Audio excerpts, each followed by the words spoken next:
Reading from The Journey Home, Autobiography of an American Swami by His Holiness Radhanth Swami. Prologue.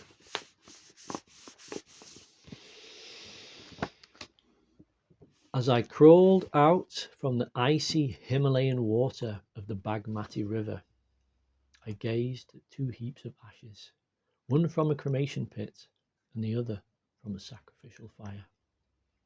I was dressed in only a loincloth, and a cold wind chilled me to the bone. An intense longing gripped me.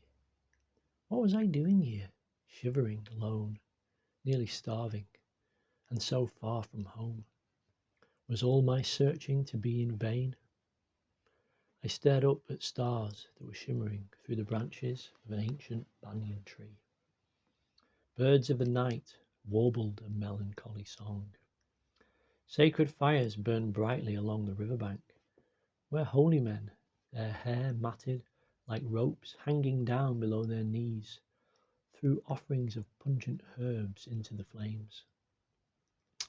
From the smouldering remains they scooped out handfuls of ashes and smeared them over their flesh. Completing the ritual, they marched toward the sacred shrine that I yearned to enter. It was the spring of 1971 in Pushpatinath, Nepal, where a flood of pilgrims had converged that night.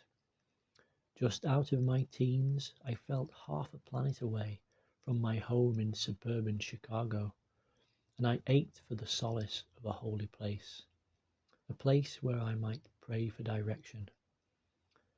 An hour earlier, I had approached an ancient temple, its towering gateway carved with mythical lions, serpents, gods, and goddesses.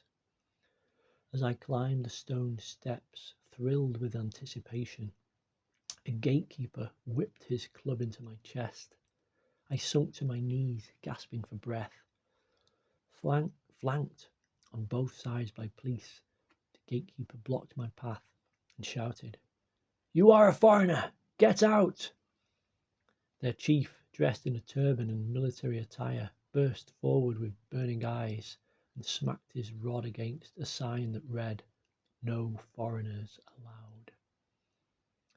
"Out from here," he roared. "If you try again, you'll be severely beaten and thrown in prison, and I cannot say what the angry mobs will do." He ordered his charges to be vigilant. I had wandered to the bank of the river crestfallen. My arduous quest for spiritual meaning had led me this far. I couldn't turn back.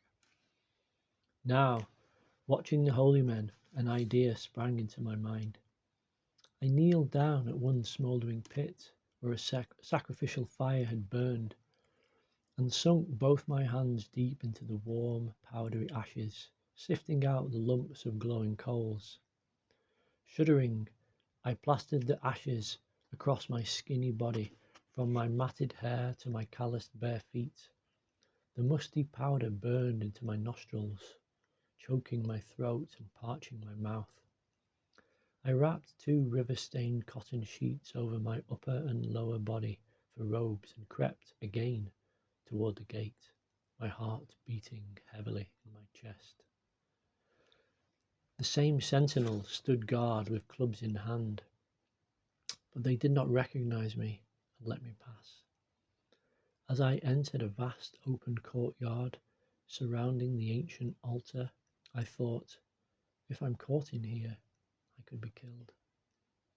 Several thousand people gathered in an unruly line and were waiting to see the altar. Only one person was allowed at a time.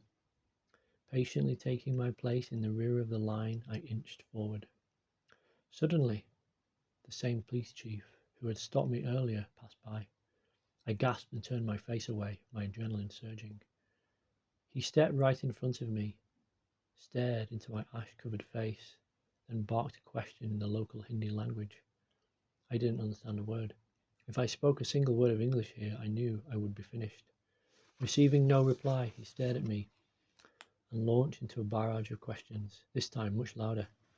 My mind reeled with thoughts of years wasted in a filthy Nepali prison or worse.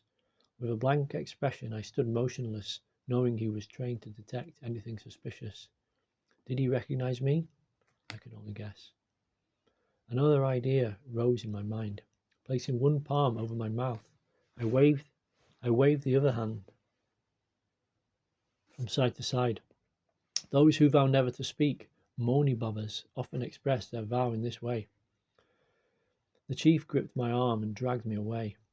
Where was he taking me? Was I under arrest? He yelled. Instantly, 2 police guards came running. Surrounded, I was yanked through the line of pilgrims until we reached a place of maximum congestion. Raising their clubs, my captors roared like thunder. Was this to be a public lashing? Would the mob tear me apart for defiling their sacred shrine? They shouted louder and louder as people scattered. I waited, terrified. The men dragged me through the bustling crowd until I found myself standing directly in front of the altar. A colourful pagoda with swirls of sandalwood incense pouring out. In front stood a massive stone bull. On the altar stood a stone figure of the deity Shiva, adorned with embroidered silks and glittering with gold and precious jewels. The chief lifted his stick and squeezed my arm. Would he pummel me right before the holy image?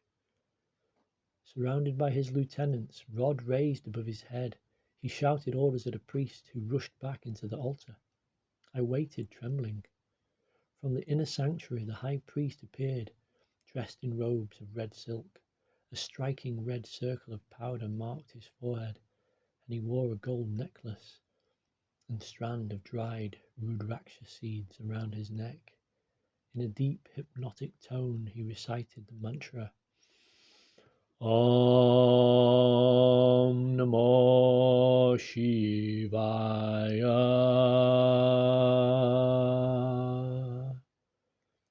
My captor, his stout body sweating profusely, despite the chilly wind, yelled something to the priest that I again could not understand. The high priest listened intently. He nodded his head, closed his eyes, and paused. Moments passed as a mass of pilgrims clamoured impatiently.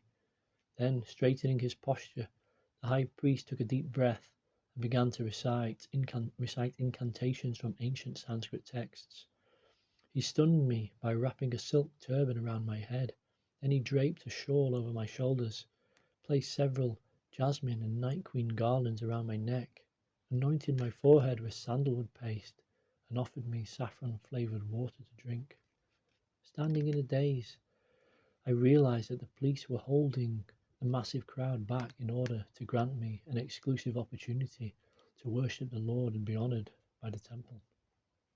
Bowing low with humility, the police chief then begged with joined palms for my blessings and departed. Did he not recognise me in my disguise, or was he aware of who I was and simply honouring my determination? This I will never know. Whatever the reason, I was deeply humbled. I had defied human law and deserved to be beaten, but God is merciful. Standing before the altar, my limbs covered with ashes, my drab ascetic robes and tangled matted hair awkwardly covered with silks and flowers, I squeezed my tearing eyes shut, joined my palms, and prayed that I would be shown my true path as I continued my journey. I returned to the riverbank and sat on the cold earth. It was a moonless night. Stars glittered in the dark sky. A breeze filled the forest with the scent of blooming jasmine, and the cooing of an owl emerged out of the silence. Gazing downstream, I wondered where the river of destiny would lead me next. How did I land into a life so foreign to my upbringing, but so familiar to my soul?